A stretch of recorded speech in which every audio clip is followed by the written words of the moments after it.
I literally cannot believe that this is in my garage. Oh my God, I am still shocked. I see this thing, looks so good. My Viola Parsifal 280ZX. Alright guys, what's up and welcome back to another video in what is probably the world's messiest garage right now. And first things first, you already know I'm wearing my new 280ZX hoodie. I absolutely love seeing you guys in the designs. So awesome, love you guys. And by the way, it's still me, I just have new hair. In this video, I'm going to tell you about the crazy experience with getting this car to paint, getting this car painted and the bodywork done, picking this car up from paint, getting this car to Slam Enough Gatlinburg, because it was honestly one of the most insane experiences of my entire life. I am truthfully so happy that it's over with. As much as I'm genuinely thrilled to have accomplished one of my biggest goals that I set for myself in the last 5 years, this experience was truly so much more stressful than social media will ever tell you. I know you guys will absolutely love to hear. So get your popcorn ready, get cozy on the couch, and let's dive deep.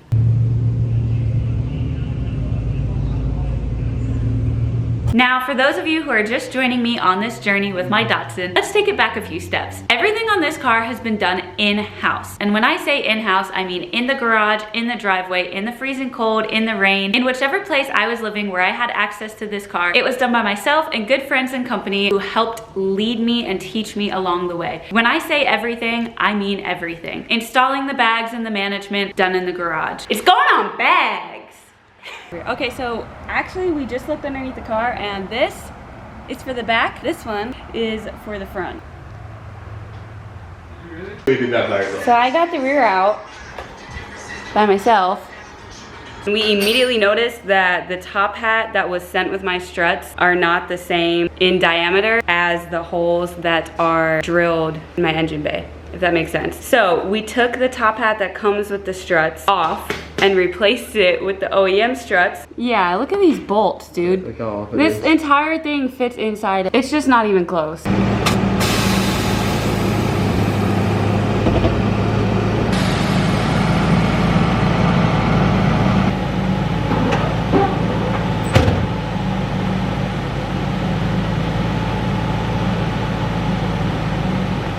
The bags are custom AirTech. I was their first set of 280ZX bags, measuring for wheel specs, cutting and waterproofing the car.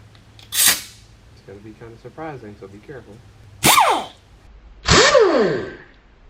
So, a little lighter. Hitty asshole.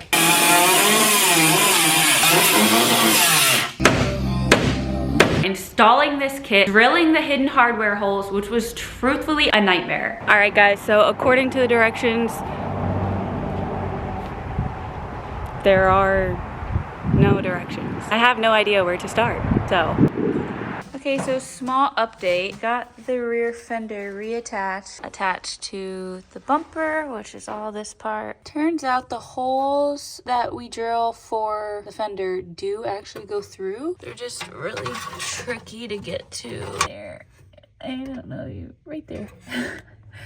Very difficult to get to, but they do go through, which does help with putting the kit on the way that we need it to go on. Building the trunk setup, ripping out the interior.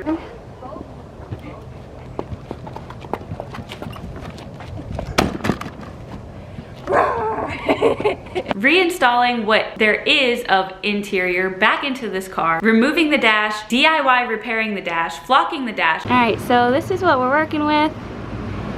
We got quite a few cracks in this bad boy. This is it. Cure for an hour. We're gonna sand off all the excess and then epoxy and then sand it down again. And then one day, very soon, start flocking. Epoxy everywhere.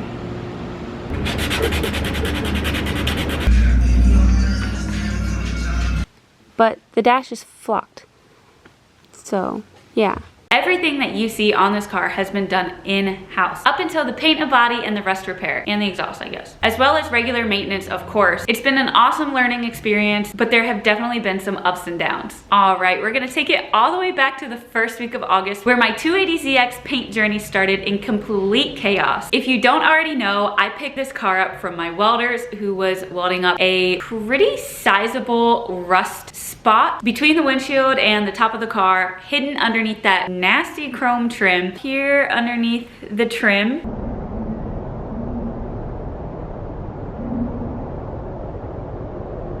literally 2 or 3 o'clock in the morning. Got it on the trailer in the dark. I drove this car 6 hours.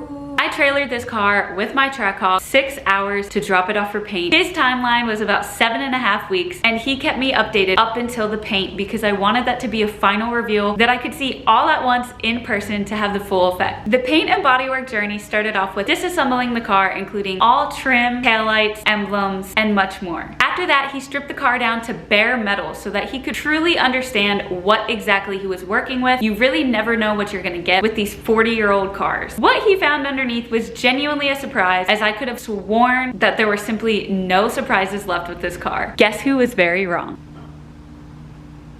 I was very wrong. Funny enough, the day that I dropped this car off, he looked at me and said, "Well, I can already tell this car's been repainted." And I said, "You're crazy. There's no way this car's been repainted. Do you really think someone took the time to put an OEM pinstripe back on this car?" Got it! The first thing that I found was more rust. Shocker. Which meant that more welding was necessary. Not only did he find rust, but he found so much Bondo on this car that we probably could have filled an entire pillowcase with it. Now, waiting on a welder down in Florida, I didn't know any. This car honestly ended up being a complete jack in the box. Thankfully, he got the Bondo sanded off, and honestly, the first time that I saw photos of this car all one color, I really felt like I could start to see the vision come to life, and it was absolutely incredible. Fast forward about 7 weeks, it's almost time for me to pick up the Z. I have an appointment in Florida for the Jeep to get a full paint correction and ceramic coat. Thinking I was really smart, okay, I'll drop off the Jeep, let it get ceramic coated, then I'll use the Jeep to go pick up the Z in North Florida on my way back home, and I'll tow the Z home. How perfect, right? What could go wrong? I just happened to be in Tampa, Florida the week that Helene was passing through. Now, this was the first of the big hurricanes that passed through one week after another. Prayers for everyone who was affected. Thankfully, I was able to escape, but I did have to literally evacuate downtown Tampa, as Tampa was supposed to be a direct hit. This was 2 days before I was supposed to pick up the Z. My painter says that he was awake for about 48 hours during that hurricane, with on and off power, reassembling a car in the dark. Since I was able to get about 45 minutes outside of Tampa, 24 hours before the hurricane hit, I was able to make it up to Gainesville, Florida, which is where the Datsun was. I'm freaking out. Oh my god. That's not my car. Oh my god. I'm so excited. Yeah.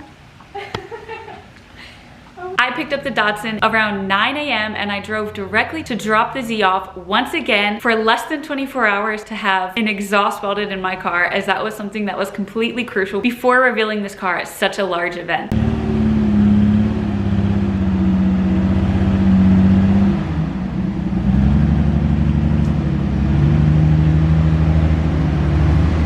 The exhaust is now one of my favorite parts on the whole car. I absolutely love how the exhaust tips turned out.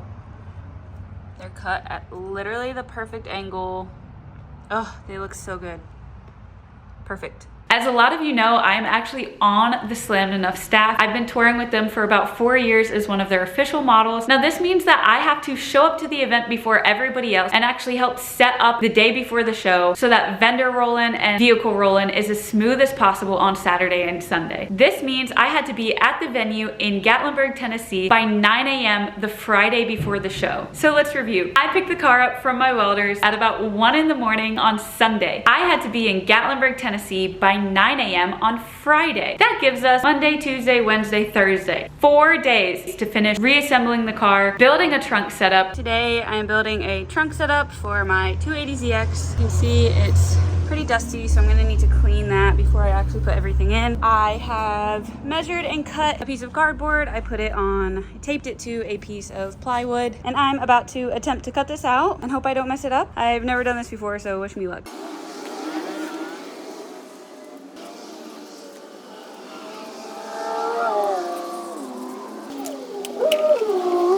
I traced the cardboard. Not super great, but there's a little extra room around the edges, so I should be able to sand down and trim off where I need to.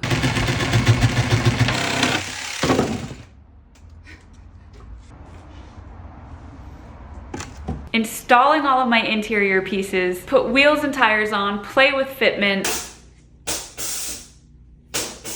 Bottom of that rear flare. Is that it?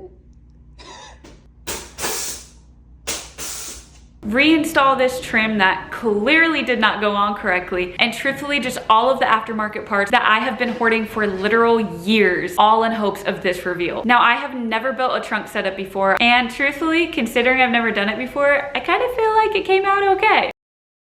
There are definitely some things that I would like to go back and redo, or some things that I would like to finish up that I simply did not have time for. And I'm excited, I'm nervous, I'm crying, I'm stressed, and I kind of want to throw up because I can't imagine putting in this much work and then not reaching my deadline. Considering that I had to be in Gatlinburg, Tennessee by 9 a.m. Friday morning, you can probably guess where this is going. Yep, I pulled an all-nighter. I was awake for probably about 36 hours straight. Gatlinburg crunch. It was my first time being a part of it, and it was extremely overwhelming considering I also run a small business and had to get much more than just the car there. Now, when 3 a.m. Friday morning rolled around and it was finally time to get this thing on the trailer in the dark, that sucks. I was so excited to finally see this thing rolling with the Bradas, and that's when I knew, wow, this was so worth it. That thing looks awesome. So it's 3 a.m. I finished loading my merchandise in the back of the Trackhawk, and the Z is seemingly very secure. We stopped at the gas station for some snacks, which we'll call breakfast or dinner. Now imagine this. It's pitch black. I can't see anything out of the Trackhawk mirrors except the trailer lights and other headlights behind me. The only time that I can actually see the Z on the trailer behind me is when headlights are reflecting off of the car. That's the only way that I know that the Z is actually still there. I know that's probably a rookie mistake, but you'll probably never guess what happens next. I'm driving down the road, minding my own business, and I look out of my driver's side mirror, and guess what I see?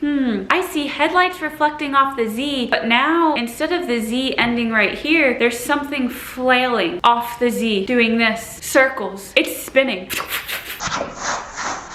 Like a helicopter. Like a helicopter. When I tell you this thing is literally spinning around like a helicopter, I've never hit the blinker, the brakes, and gotten 6 lanes over so fast in my entire life. Thank goodness I pulled over when I did, because my front driver flare was literally hanging on by 1 bolt, just free spinning. After hurricanes, long nights, early days, and genuinely giving this one final push, this was the moment that I said, should I just give up? Should I just go home? Should I just not even go to Gatlinburg? Was any of this worth it? Is it meant to be? Am I ever gonna make it? Oh my God, what if it gets worse? What if I lose all the flares? Maybe I should just go home. This was the moment that I really contemplated giving up, and honestly, I'm so glad I didn't. It was honestly so hectic. I cried so many times, and there were definitely times when I did not think that I was gonna make it, but it was completely worth it when I rolled into the parking lot at 8:58 a.m. Friday morning with this thing on the trailer. Not having slept for 24 hours at that point, and then spent the entire day helping with setup and reassembling this car so I could get it rolled into the show. Now, I did have to remove that front flare, which was completely cracked, and I'll show you guys in a second. Thankfully, when I reinstalled the flare, it wasn't super noticeable from far away at the show, but it was a little bit disappointing to reveal this car not in what I felt was its full beauty and potential. Like I said, most people honestly didn't even notice. Now, the cracked flare is something that people would consider the Gatlinburg curse. If you don't know about the Gatlinburg curse, good for you. That's awesome. I genuinely hope that it stays that way for you. But most people, when they go to Gatlinburg, they run into some random, unknown, nonsense, completely out of left field issue that we tend to swear if they were going to any other show, they never would have run into. Let's go check out that flare. These marks in the paint are actually the result of the flare swinging around and hitting the hood and hitting the fender.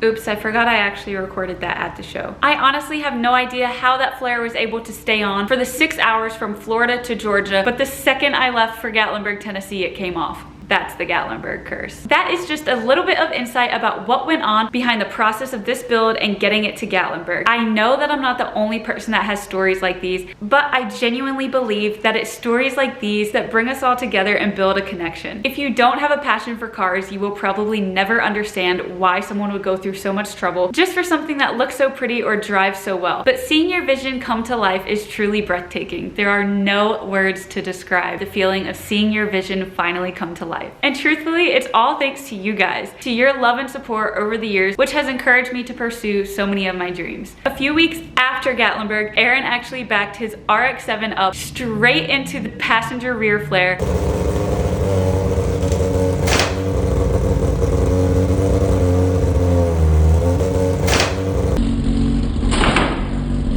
So now I have 2 flares that I need to ship off to have repaired and repainted. You can see green paint. It's pretty gnarly. And then of course it cracked all along the seam here. Yep.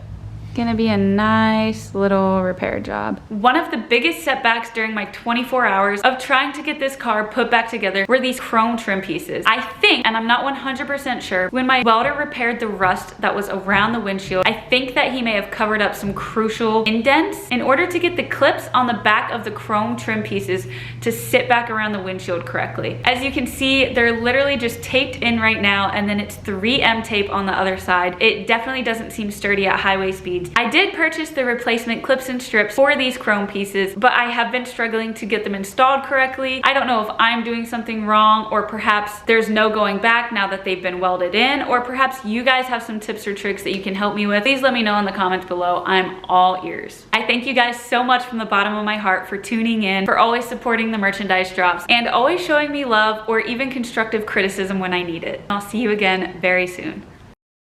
Installing the bags, which are airlift strut setup. From installing the bags, which my from installing the bags,